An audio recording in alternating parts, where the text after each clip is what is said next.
Hello बच्चों, कैसे हैं आप सब। आज हम पढ़ रहे हैं आपकी क्लास 5 का सोशल स्टडीज साइंस का चैप्टर नंबर 3 जो कि है एयर एंड वाटर। ठीक है, तो इस चैप्टर को स्टार्ट करने से पहले मैं सभी बच्चों से यही कहूँगा कि बच्चे आप लोग पूरा वीडियो नहीं देख रहे हैं तो कृपया करके पूरा वीडियो देखें, जिससे आपको पूरा चैप्टर बहुत आसानी से समझ में आ जाए। क्योंकि अगर आप पूरा वीडियो नहीं देखेंगे तो आपको पूरे चैप्टर के कंटेंट्स अच्छे से समझ में नहीं आएंगे, और जब चैप्टर के कंटेंट्स आपको समझ में नहीं आएंगे तो आप उसके सॉल्यूशंस को बहुत आसानी से नहीं कर पाएंगे। तो इसलिए आप लोगों को इस वीडियो को शुरू से अंत तक देखना है और अपनी पढ़ाई में इम्प्रूवमेंट लाना है। तो आज के इस चैप्टर में हम स्टार्ट करने वाले हैं एयर और वाटर के बारे में संपूर्ण जानकारी। एयर और वाटर के चैप्टर में हम सबसे पहले ये देखेंगे कि हमारा एटमॉस्फेयर कैसा होता है, एटमॉस्फेयर की डेफिनेशन क्या है, एटमॉस्फेयर की इम्पोर्टेंस क्या क्या है, एटमॉस्फेयर यानी हमारा वातावरण, चारों तरफ का वातावरण, उसकी डेफिनेशन क्या है, उसमें कौन कौन सी लेयर्स होती हैं, और उसके बाद हम देखेंगे एयर कैसे बनती है, एयर का कंपोजिशन क्या है। ठीक है, उसकी प्रॉपर्टीज़ क्या हैं, हम उसका एयर का हमारे पास क्या क्या यूजेस हैं, और इतने टॉपिक देखने के बाद हम वाटर टॉपिक स्टार्ट करेंगे। और वाटर के टॉपिक में हम देखेंगे कि वाटर क्या है, वाटर के सोर्सेस क्या क्या हैं, वाटर को हम किस तरह से प्यूरिफिकेशन कर सकते हैं, है ना, और प्यूरिफाइड वाटर यानी शुद्ध किया हुआ पानी को हम किस तरह से आम आदमी के पास तक पीने के लिए सप्लाई कर सकते हैं। तो इस पूरे कंटेंट्स को देखने के लिए वीडियो के शुरू से अंत तक बने रहें, और अंत में मैं आपको इस चैप्टर के सारे सॉल्यूशंस भी देने वाला हूँ। तो जब तक आप पूरा वीडियो नहीं देखेंगे तो आपको सॉल्यूशंस देखने को नहीं मिलेंगे और आपको सॉल्यूशंस समझ में भी नहीं आएंगे। तो चलिए स्टार्ट करते हैं आज का चैप्टर एयर एंड वाटर, जो कि आपकी साइंस का क्लास 5 का चैप्टर नंबर 3 है। चलिए सबसे पहले देखते हैं इंट्रोडक्शन क्या है। Introduction, air is presented all around us, हमारे चारों तरफ हवा जो है प्रेजेंट होती है। ठीक है, we breathe in oxygen that is present in the air, हम क्या करते हैं, ऑक्सीजन को ब्रीद करते हैं, जो कि कहाँ पर होती है, हमारी हवा में होती है। The blanket of air that surround the earth is called atmosphere, तो हमारे जो एटमॉस्फेयर के चारों तरफ एक ब्लैंकेट, एक कंबल नुमा आकृति है जो कि हवा की होती है, उसको हम क्या कहते हैं, एटमॉस्फेयर कहते हैं। This atmosphere is held by the gravitational force of the earth, और ये अब अपन सोचेंगे कि कंबल है तो हवा है तो चारों तरफ रुकी कैसी रहेगी, तो रुके रहने के लिए ग्रेविटेशनल जो फोर्स होता है, अर्थ की ग्रेविटी का जो ग्रेविटेशनल फोर्स होता है, उसको पकड़ के रखने का काम करता है। Now the next is your importance of atmosphere, हमारे एटमॉस्फेयर का क्या क्या इम्पोर्टेंस हैं। It helps in maintaining the right temperature necessary for living things to survive on the earth. ये क्या करता है, ये मेंटेन करता है टेम्परेचर को, सही तापमान को मेंटेन करने का काम करता है, जो कि हम जीवित लोगों के लिए धरती पर रहने के लिए आवश्यक है। It protects us from the harmful ultraviolet rays of the sun, ये हमको सन की जो अल्ट्रावायलेट रेज होती हैं जो कि बहुत हार्मफुल होती हैं, उससे भी ये हमें बचाने का काम करता है। It also prevents most metros from heating the surface of the earth, और बहुत सारे ऐसे मेट्रोज हैं जो हमारे अर्थ सरफेस को हीट करते का काम करते हैं, तो उससे भी ये उसको बचाने का काम करता है। The atmosphere extends up to 1000 kilometre above the earth surface, ये कहाँ तक फैला हुआ है? हमारे अर्थ के सरफेस से 1000 किलोमीटर तक का इसका विस्तार है। चलिए पहले हम देखते हैं कि इसमें लेयर्स ऑफ एटमॉस्फेयर में कौन कौन सी लेयर होती हैं। तो हमारे एटमॉस्फेयर को हमने 5 लेयर्स में डिवाइड किया हुआ है। ये हैं वो 5 लेयर्स। पहली है अर्थ का सरफेस, दूसरी है ट्रोपोस्फेयर, उसके बाद है स्ट्रेटोस्फेयर, उसके बाद में है मीसोस्फेयर, उसके बाद में है थर्मोस्फेयर और लास्ट में है एक्सोस्फेयर, है ना। स्फेयर क्यों कहा गया है? स्फेयर वर्ड यूज किया गया है क्योंकि हमारी अर्थ का जो शेप है वो कैसा है? स्फेरिकल है, गोल है ना। तो इसीलिए वहां पर स्फेयर यूज किया गया है। और ट्रोपो, स्ट्रेटो, मीसो, थर्मो, एक्सो ये उसके टेम्परेचर और डिस्टेंस के आधार पर इनके नाम रखे गए हैं। जैसे कि पहला है troposphere. This is the first layer above the earth surface which extend up to 8 to 12 kilometre. ये हमारा अर्थ सरफेस है, यहाँ से ये 8 से 12 किलोमीटर तक का डिस्टेंस पे ये रहता है, ठीक है। This layer has the optimum amount of air needed by living organisms. इसमें उतनी भरपूर मात्रा में हवा होती है जो हमें आवश्यक होती है। Winds and clouds are formed in this layer. और इसी लेयर में क्या होता है? विंड्स भी चलती हैं, क्लाउड्स फॉर्मेशन होता है, बादल बनने का काम होता है, ये सारा यहीं होता है। Changes in the weather also occur in this layer. और तापमान बदलना, मौसम बनना, ये सब इसी लेयर में ही के कारण होता है। Now the second layer is stratosphere. Second layer है हमारा स्ट्रेटोस्फेयर, जो कि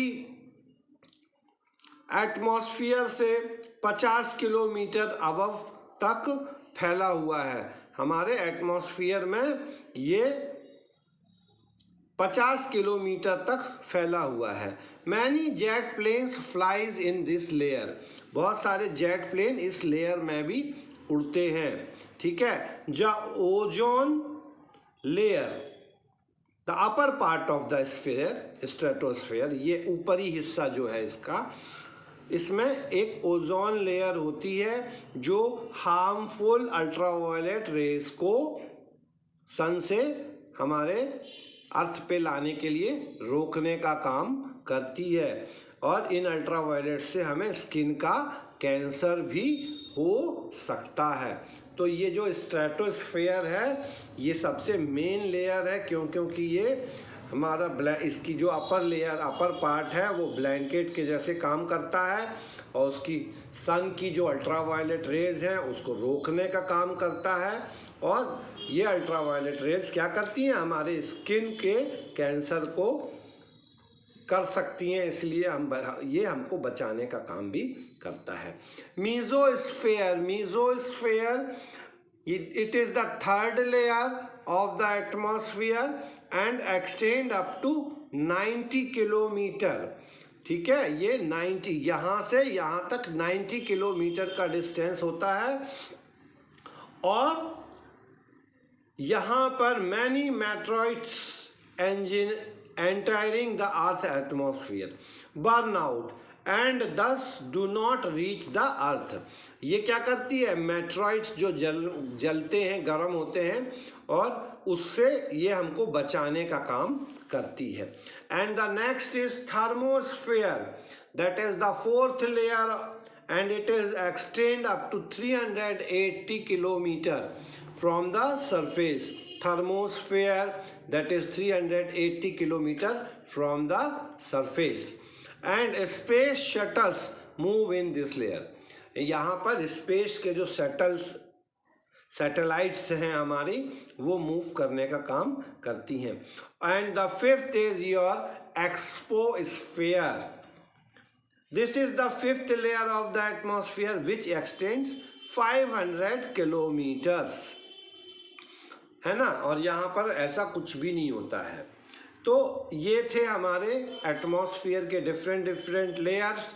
और अब हम इसके बाद देखते हैं कॉम्पोजिशन ऑफ एयर, हवा का कॉम्पोजिशन, हवा में क्या क्या होता है।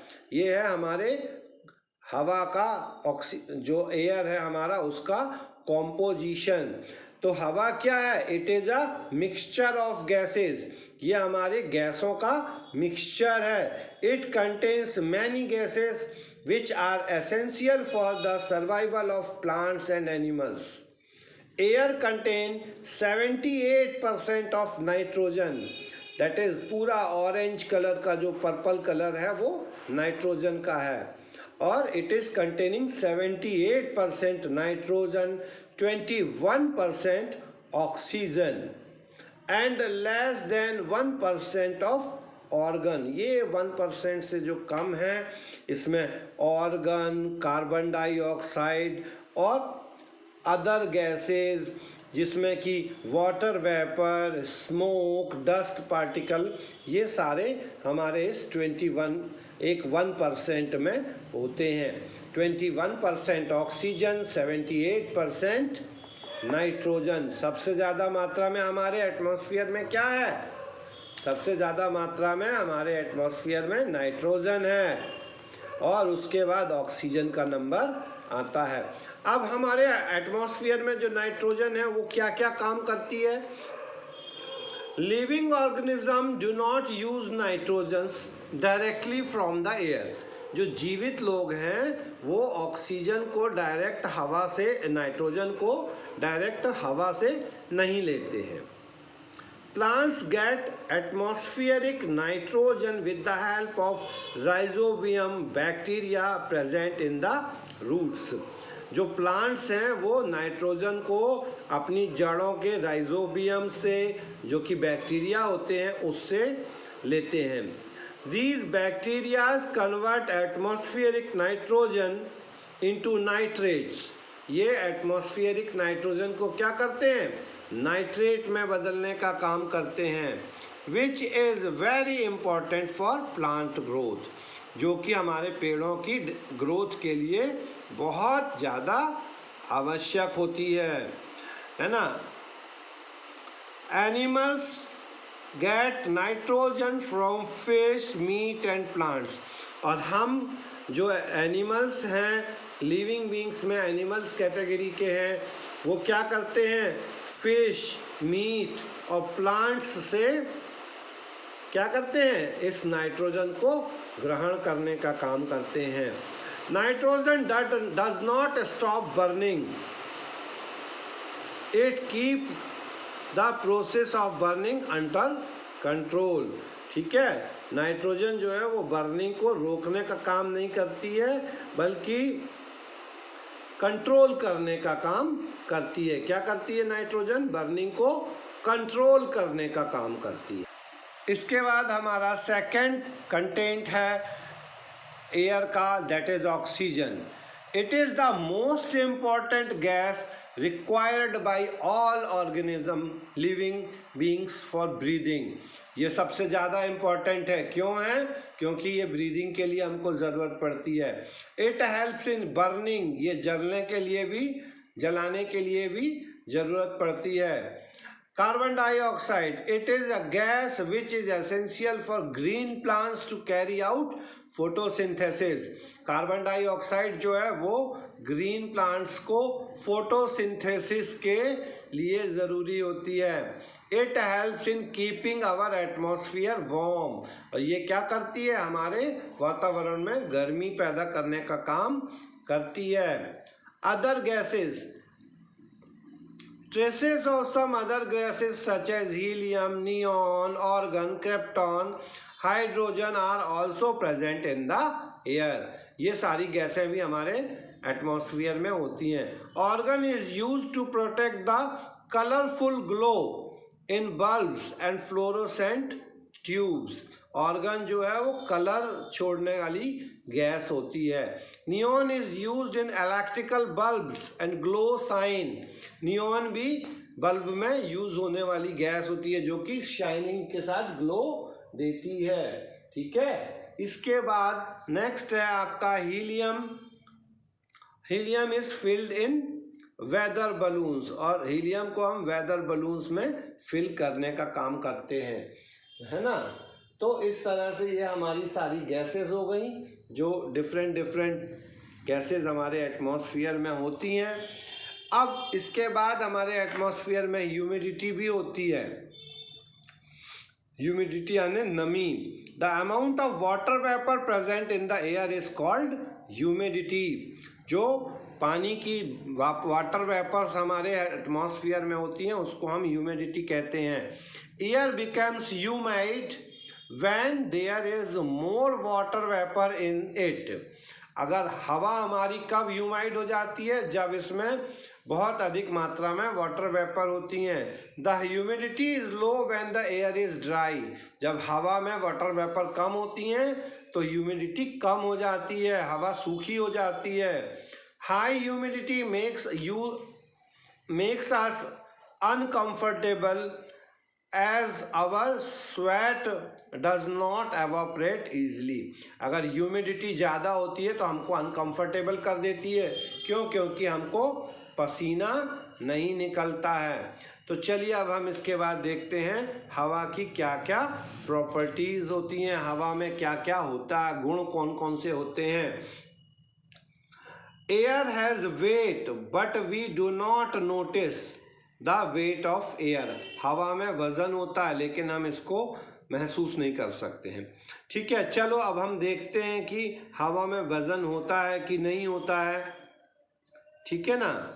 तो अब हम क्या करते हैं, हम दो बलून ले लेंगे और दोनों बलून्स को हवा से भर देंगे। एक ब्लू कलर का बलून ले लेंगे, एक पर्पल कलर का बलून ले लेंगे, उसको हवा से भर देंगे और इस तरह से एक बैलेंस में लटका देंगे। ठीक है, और दोनों बलून सेम साइज के होने चाहिए। जब दोनों बलून सेम साइज के रहेंगे और हम हवा में उसको लटका देंगे तो क्या होगा कि वो बलून जो है बैलेंस को बैलेंस करके रखेंगे। ठीक है, उसके बाद थोड़ी हम एक बलून को सुई की नोक से क्या कर देंगे, पंचर कर देंगे।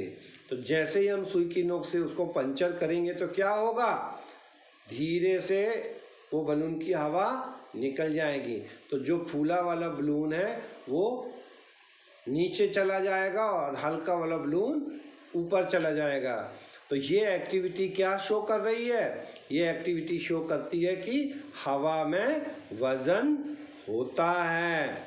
एयर गेट्स या एयर हैज वेट।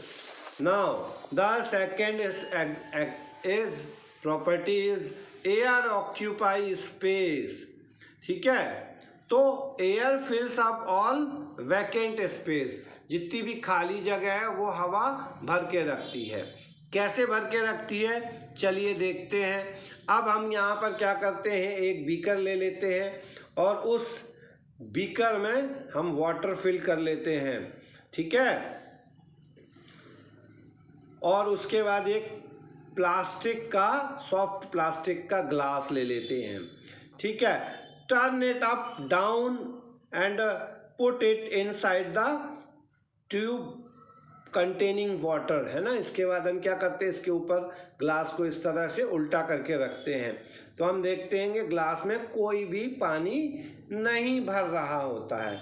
लेकिन जैसे ही हम क्या करते हैं कि हम उसको थोड़ा सा टिल्ट करते हैं, टर्न करते हैं, तिरछा करते हैं, तो पानी के बुलबुले हमको उसमें दिखाई देने लगते हैं। क्या होता है, पानी के बुलबुले दिखाई देने लगते हैं। और पानी के बुलबुले दिखाने के बाद में गिलास में पानी भर जाता है।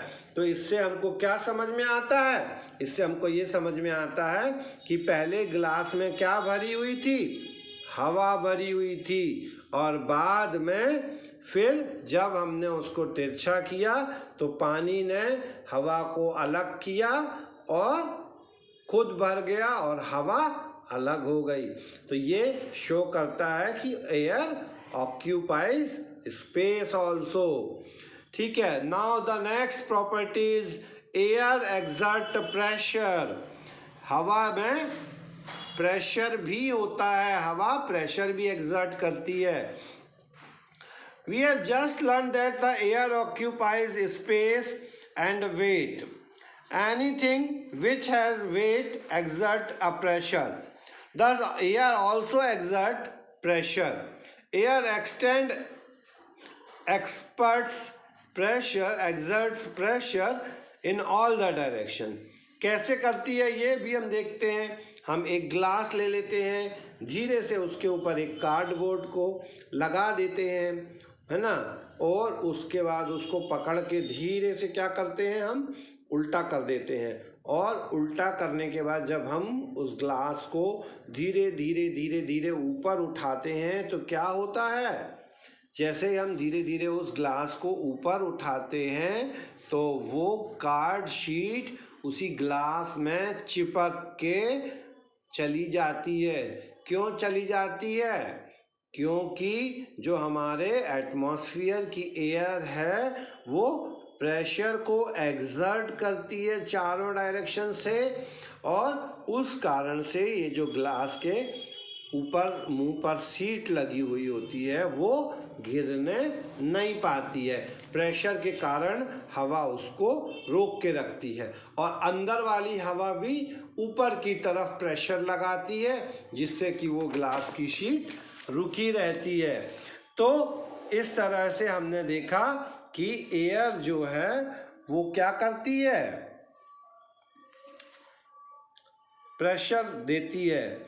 इसके बाद एयर कैरीज साउंड, हवा जो है वो आवाज करती है। Air carries sound vibrations. We can listen to music or hear our friend's voice because of air, which act as the medium of carrying of sound. तो ये क्या करती है, हवा आवाज को एक जगह से दूसरी जगह ले जाने का काम भी करती है। Air is needing for burning. हवा जो है जलने के लिए भी सहायक होती है। हमने अभी पढ़ा, हवा जलने के लिए भी सहायक होती है। तो इसके लिए भी हम एक एक्टिविटी देखते हैं कि इस एक्टिविटी में हम क्या करेंगे, हम 2 कैंडल्स ले लेंगे, उनको एक टेबल के ऊपर फिक्स कर देंगे इस तरह से, और उसके बाद में एक कैंडल के ऊपर क्या करेंगे, हम कांच का ग्लास ढक देंगे।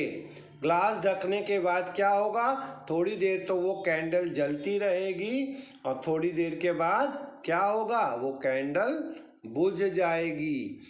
तो इससे क्या पता, तो वो कैंडल थोड़ी देर तक क्यों जलती रहेगी, वो कैंडल थोड़ी देर तक इसलिए जलती रहेगी क्योंकि जब तक उस ग्लास में ऑक्सीजन रहेगी तब तक वो जलती रहेगी, और जैसे ही ऑक्सीजन ख़त्म होती है वो कैंडल क्या होती है, बुझ जाती है। तो इससे हमको पता चलता है कि क्या है, क्या एयर में बर्निंग के लिए एयर ऑक्सीजन की ज़रूरत पड़ती है। और वो ऑक्सीजन हमको कहाँ से मिलती है, वो ऑक्सीजन हमको मिलती है किससे, एयर से, क्योंकि एयर में 21% ऑक्सीजन होती है। तो इस तरह से हमने इस पार्ट में, इसका हम 2 पार्ट में ये वीडियो रहेगा, इसके सेकंड पार्ट की लिंक आपको कनेक्टेड वीडियो में मिल जाएगी, और इसके पार्ट 2 में हम देखेंगे यूजेस ऑफ, या सबसे पहले हम एक काम करते हैं, इसके यूजेस ऑफ एयर देख लेते हैं, उसके बाद हम इस वीडियो को ख़त्म करेंगे। तो इससे क्या होगा कि वाटर वाला सेक्शन अलग हो जाएगा और एयर वाला सेक्शन आपका अलग हो जाएगा। तो अभी हमने प्रॉपर्टीज ऑफ एयर देखी, इसके बाद में हम देखते हैं यूजेस ऑफ एयर, हवा के क्या क्या उपयोग हैं। ठीक है, air is needed for breathing, हवा जो है वो सांस लेने के लिए भी ज़रूरी होती है। All living things breathe air as long as they live. The air we breathe is called inhaled air, जिस हवा को हम सांस लेते हैं उसको सांस लेने वाली हवा इनहेल्ड एयर कहते हैं। And the air we breathe out is called exhaled air. When we breathe in, the blood in the lungs pick up oxygen from the inhaled air. This oxygen is taken by the blood to all the cells in the body. Here it is used to oxidize the food to produce energy. As a result of this oxidation, carbon dioxide is produced. This carbon dioxide is brought back to the lungs by the blood and it's out with exhaled air. क्या होता है कि जब हम oxygen को लेते हैं तो वो हमारे शरीर की विभिन्न नलियों के माध्यम से, लंग्स के माध्यम से शरीर के सभी भागों में चली जाती है।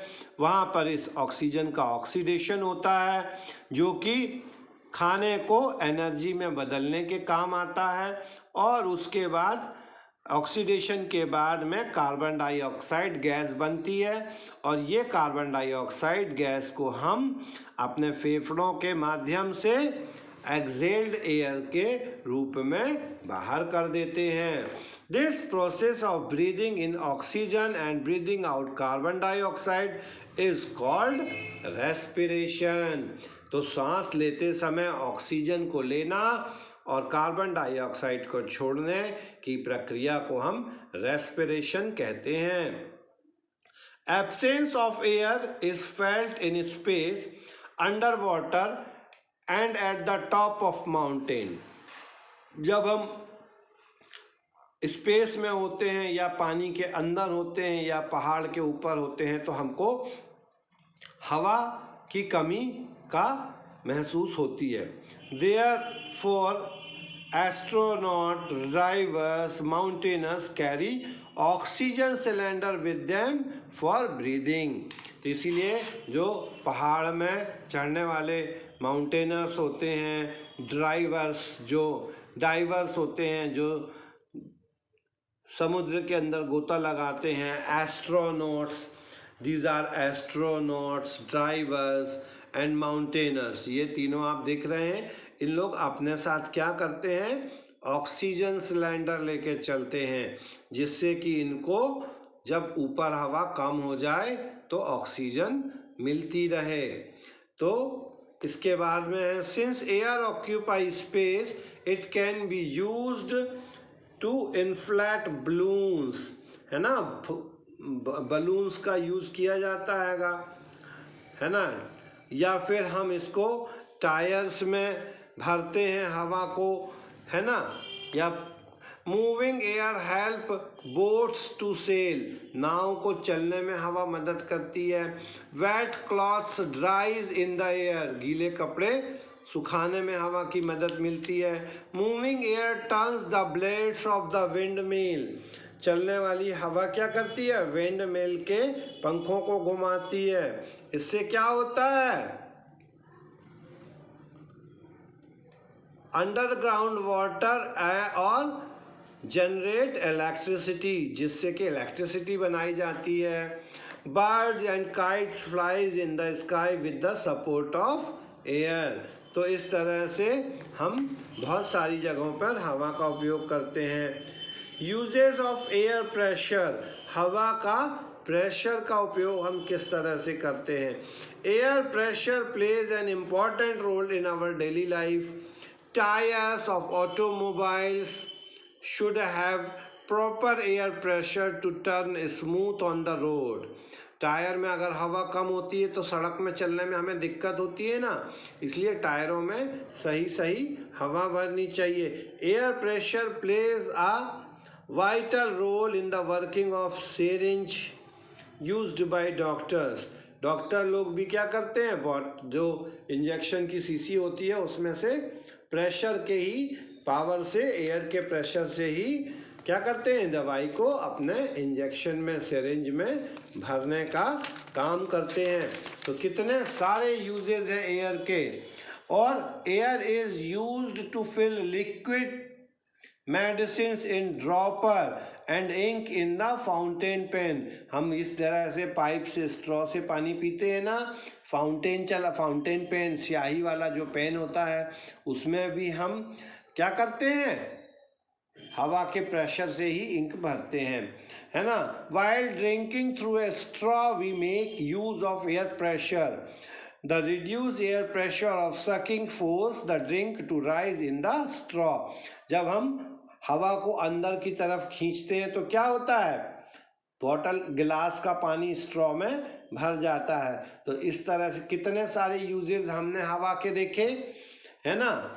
हवा की प्रॉपर्टीज देखी। अब हम इसके वीडियो के पार्ट 2 में, जो कि मैं आपको इसकी सेकंड लिंक जल्दी ही भेज रहा हूँ आपको, पार्ट 2 में मैं वाटर के बारे में बताऊंगा और इस चैप्टर के एक्सरसाइज के बारे में बताऊंगा।